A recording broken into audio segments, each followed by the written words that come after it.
Now, the Home Affairs Department has extended its trading hours this weekend across the country ahead of the local government elections. Now, temporary operating hours are 8 a.m. to 4 p.m. this weekend only.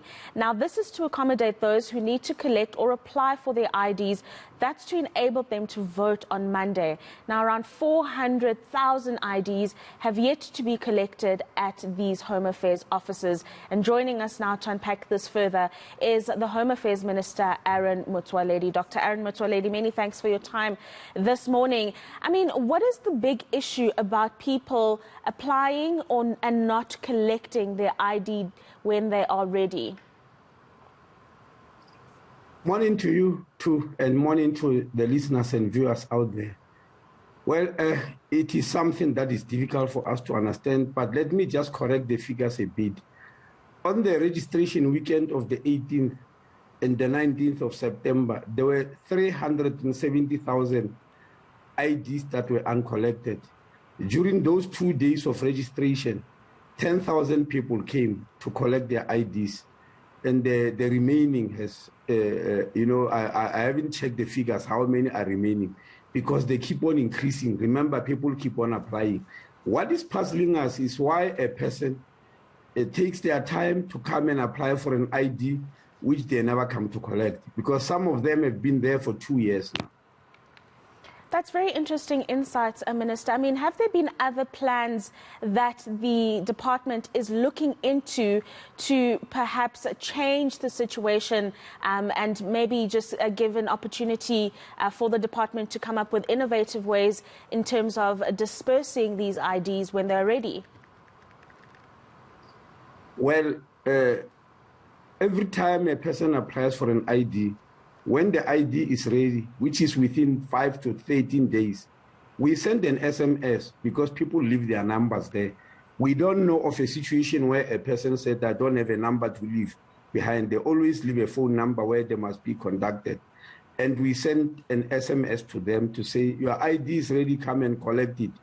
On the weekend of the 18th and 19th, all the 370,000 people were resent their SMSs again to say, please come and collect. We also tried to use parliamentary constituency office.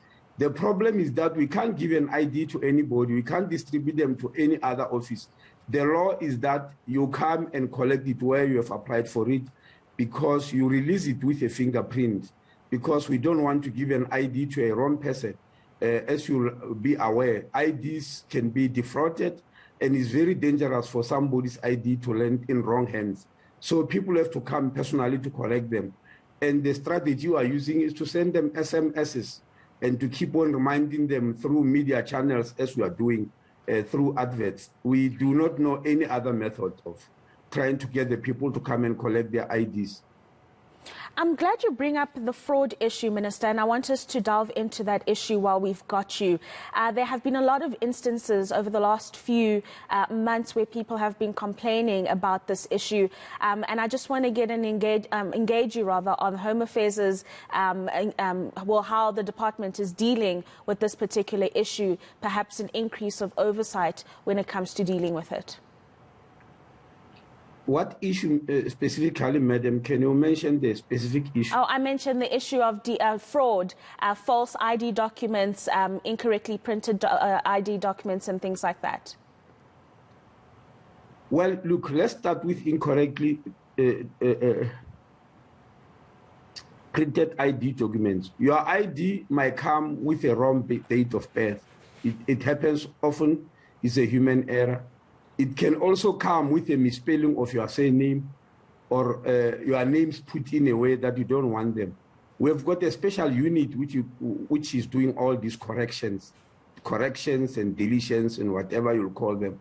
We've got that special office. It is standard, and it goes on to make the corrections and find out where the mistake would have taken place. Now, the issue of fraud, we've got an anti-corruption unit, a specific branch actually, whose job is to deal with fraud and corruption.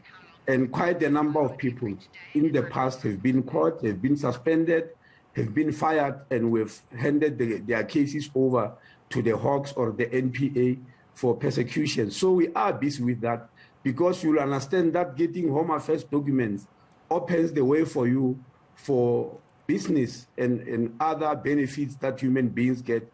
So fraud is quite something that people try to do all the time in order to get those documents. So we do catch them, I must tell you. Right. Minister, please just give us a sense of those.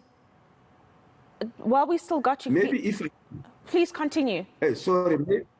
Yes, maybe if I could add, you'll understand that in 2013, one of the big reasons why Home Affairs switched over from the old green barcoded ID to what we call a smart card was specifically to reduce fraud, because it's very difficult to defraud the smart card.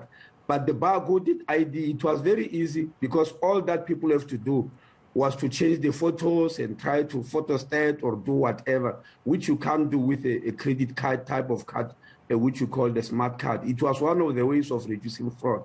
The other way was to reduce an electronic system called BACAM, whereby people who issue IDs, who can also practice fraud if they are bribed, they used to get into our systems with a password.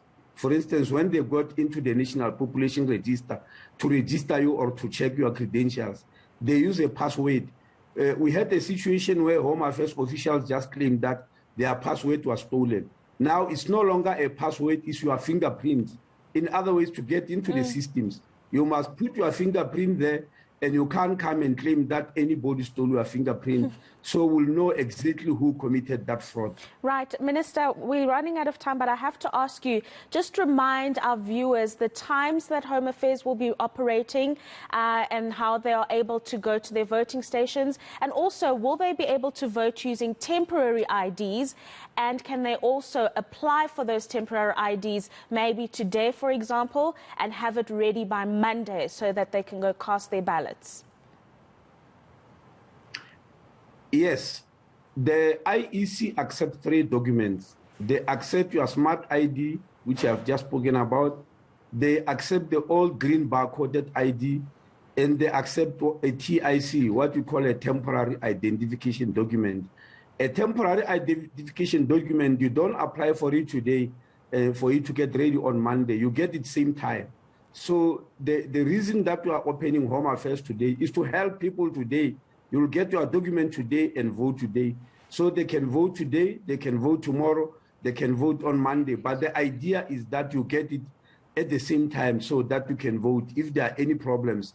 I mean, imagine having registered for elections, and when you wake up today, you have registered for a special vote, but you find that your ID is misplaced. You don't know where it is. It's lost, or maybe it was it bent in a disaster, as it happened in Ramaphosa Park a few days ago, where people's ID bent in a shack, or it has been washed out by rainwater, etc. All these eventualities can happen, and we give you a temporary identification document, which you get same time. But at the same time, you can then apply for a permanent ID, which you will get in the next 5-10 days. Working days, or 13 working days. But we are opening today up to 5 o'clock, and tomorrow also, from 8 o'clock will be open up to 5 o'clock. Tomorrow also from 8 o'clock to 5 o'clock. On Monday, on the normal voting day, we'll be opening from 7 o'clock up to 9 o'clock in the evening. Oh, wow. Thank you. That is Home Affairs Minister Motsoaledi indicating the operating hours at Home Affairs, encouraging people to go and collect their IDs. And those who don't have any IDs or have misplaced them, as the Minister has just mentioned, you can apply for a temporary ID and get it at the same time so you don't miss out on the voting experience.